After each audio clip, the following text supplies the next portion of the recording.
बोलो नर्मदा मैया की, बोलो नर्मदा मैया की। हम नर्मदा मैया की पूजन कर रहे हैं। आज पूर्णिमा का दिन और नर्मदा जी के किनारे की आवाज कम से कम सामने सीएम साहब के विधानसभा क्षेत्र तक तो पहुंच जाए। बोलो नर्मदा मैया की। हर नर्मदे। आज के पूर्णिमा के इस शुभ अवसर पर, क्योंकि ये कार्यक्रम नर्मदा जयंती के दिन होना था, लेकिन मैं कहूं मेरा तो सौभाग्य है कि मैं नर्मदा जयंती के दिन आ नहीं पाता, लेकिन आज ये आयोजन हुआ। मां नर्मदा जी का पूजन अभिषेक हुआ। मैं तो सिर्फ मां नर्मदा मैया से यही कामना करता हूं कि हे मां, हम सबको खुशहाल रख, हम सबको उन्नति पर बढ़ा, हम सब किसानों को हमारी किसानी की खेती बहुत अच्छी हो जाए और तेरी वर्षा जो हो रही है वो अनाज के रूप में वर्षा हो जाए। ऐसी मैं मां नर्मदा से कामना करता हूं कि हे मां नर्मदा, हमारा हर गांव का किसान, हमारा हर घर का बच्चा, हर घर का व्यक्ति खुशहाल रहे। यही तरह से मैं कामना करता हूँ, विनती करता हूँ। क्या जो कुछ भी है आपकी कृपा से, आपके आशीर्वाद से, मां नर्मदा मैया के आशीर्वाद से और उनके आशीर्वाद से अगर हम कुछ करने लायक हैं, हमारा क्या है? हमारा कुछ है क्या? हमारी जेब से कुछ जाता है? अरे जिसका कहते हैं ना, तेरा तुझको अर्पण, मेरा क्या लागे, तो आपका आपको ही अर्पण है। हम चाहते हैं कि हमारे नर्मदा मैया का किनारा, एक एक किनारा बहुत सुंदर हो। और हमारे मुख्यमंत्री जी ने अभी बजट में ये प्रावधान रखा है कि अमरकंटक से लेकर भरूच तक दोनों तरफ नर्मदा मैया के किनारे को हम पाटेंगे और उसके जो कटाव हो रहा है उसको रोकने का काम करेंगे। और घोषणा नहीं, उसमें 1342 करोड़ का प्रावधान बजट में प्रावधान कर लिया है। अब मुझे नहीं लगता कि कहीं कोई नर्मदा मैया की कटाव की व्यवस्था होगी। उनकी कृपा आशीर्वाद रहेगी तो एक एक घाट को बनाने का हम काम करेंगे। लेकिन अब यहाँ आए हैं तो कुछ कहना भी पड़ेगा।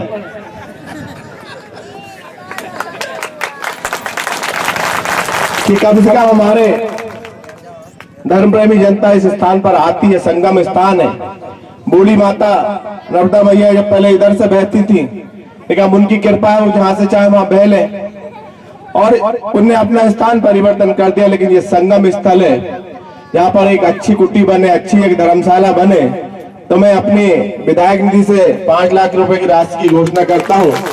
एक शानदार यहाँ पर धर्मशाला बने, जिससे हमारे क्षेत्र की जनता आए दिन ऐसे आयोजन करते रहे और धर्म के प्रति हमेशा जुड़ी रहे।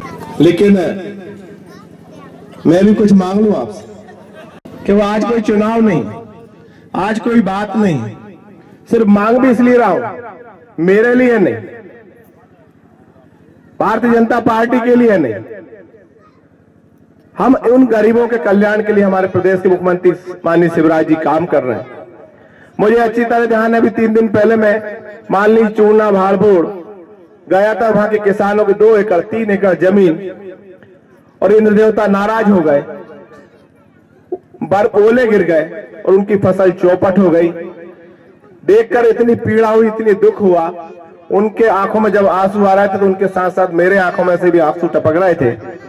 लेकिन हमारे पहले मुख्यमंत्री माननीय शिवराज जी हैं, जब मैं विधायक बना था तो तब उस समय पानी गिर गया, पाला पड़ गया था। और विधायक बना, मुझे कुछ पता था तो था नहीं कि राशि मुझसे एसडीएम ने कहा कि विधायक जी आप आ जाओ, आप पाले की राशि हमको बांटना है। जब मैं वहां पहुंचा तो मैंने चेक देखा, पान बरेजे वालों का पान बरेजा चौपट हो गया था। कहीं 50 रुपए का, कहीं 90 रुपए का, कहीं 100 रुपए का चेक। मैंने कहा एसडीएम साहब माफ करना, मैं ये चेक मैं नहीं बांटूंगा और मैं बिल्कुल नहीं बांटूंगा जिनके 10-10, 5-5, 20-20 हजार का नुकसान हो गया और 50 रुपए में उनका एक बांस का डंडा भी नहीं आएगा, और आप 50 रुपए का चेक मुझसे बंटवा रहे हैं, मैं नहीं बांटूंगा और आप इनको रोक दें। हम क्या भाई साहब आप बताओ 50 रुपए में किसानों क्या होगा यार, क्या करें? चले ये नियम बना है, उसमें नियम है, राजस्व नियम है। भाई साहब से हमने कहा भाई साहब नियम तो सरकार बनाती है, उनके दिमाग में खट से दौड़ी बात कि बात तो सही है, नियम कानून क्या, हम ही सरकार और हम ही नियम बनाते तो हम सारे नियम खत्म करते हैं। और अब कम से कम एक किसान के 1 हेक्टेयर में अगर नुकसान होगा तो पहले हम 7,500 रुपए देते थे, लेकिन अभी माननीय मुख्यमंत्री जी ने विधानसभा में घोषणा की है कि 11,000 रुपए पर हेक्टेयर किसानों को देने का काम करेंगे। और वो राशि मैंने परसों के दिन 40 लाख रुपए, आज शायद सब लोगों ने पेपर में पढ़ा होगा, मध्य प्रदेश का पहला एक स्थान है और जिले में भी पहली बार है कि मैंने उन किसान भाइयों को तत्काल 40 लाख रुपए की 41 लाख रुपए की राशि बंटवाने का काम किया है। ऐसे प्रदेश के मुख्यमंत्री माननीय शिवराज जी काम कर रहे हैं। तब माननीय अटल बिहारी वाजपेयी जी जब प्रधानमंत्री बने तब प्रधानमंत्री सड़क लेकर आए थे और बुधनी गांव तक सड़क जुड़ी थी। कितनी शानदार सड़क, चाहे गोरा चले जाओ, चाहे आप बुधनी आ जाओ और जिस तरफ चाहो उस तरफ चले जाओ, सब दूर सड़क है।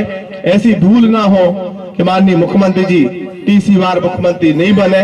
वह आशीर्वाद मैं आपसे मांगना चाहता हूं, सिर्फ इसलिए कि उन्होंने कुछ किया हो, किसान के हित में किया हो, मजदूर के हित में किया हो, महिलाओं के हित में किया हो, बच्चों के हित में किया हो, गांव में रहने वाले कुटवार के हित में किया हो, गांव में रहने वाले शिक्षक के हित में किया हो, गांव में रहने वाले सचिव के हित में किया हो।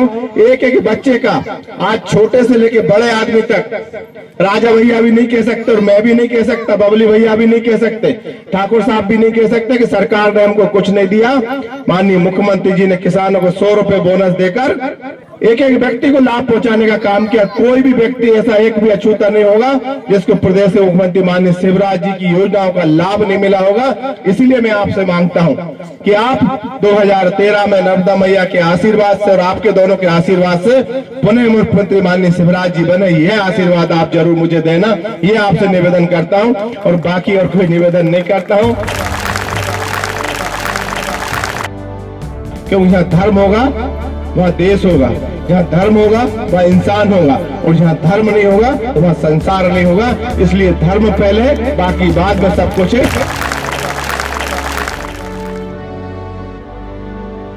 सिर्फ राजनीति सिर्फ कमाने के लिए नहीं है, राजनीति समाज की सेवा, जनता की सेवा करने का उद्देश्य है और हम जनता की सेवा करने के उद्देश्य से राजनीति में आए हैं।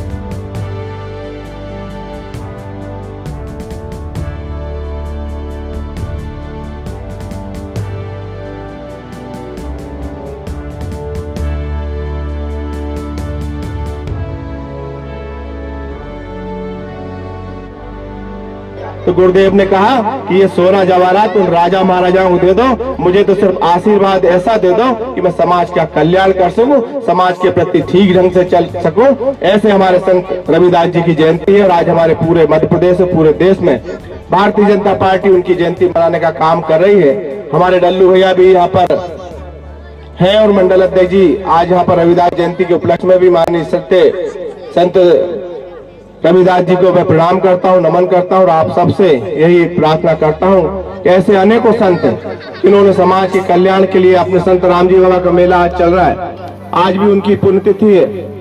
आज के दिन संत रामजी बाबा का मेला भरते ऐसे संत हमारे इस देश पर प्रकट हुए और इन्होंने देश के लिए, हमारे समाज के लिए, हम सबके उत्थान के लिए अनेकों वर्ष त्याग तपस्या करके सबके कल्याण के लिए कामना की। मैं भी उनसे चरणों में प्रणाम करते हुए यही कामना करता हूं, हम सब खुशी रहे, माँ नर्मदा मैया हम सब पर आशीर्वाद बनाते रहे और उनकी भी कृपा हम पर बनी रहे। हम सब मिलकर एक अच्छे रास्ते पर, अच्छे मार्ग पर चलने का काम करें। यही निवेदन के साथ में पुणे में यहाँ की पूरी टीम को, बीकोर की पूरी टीम को, बबली भैया, उनके सारे लोगों को और सबको अपनी ओर से बहुत बहुत बधाई और धन्यवाद देता हूं कि ऐसे आयोजन साल में कम से कम 2-4 बार करते रहे।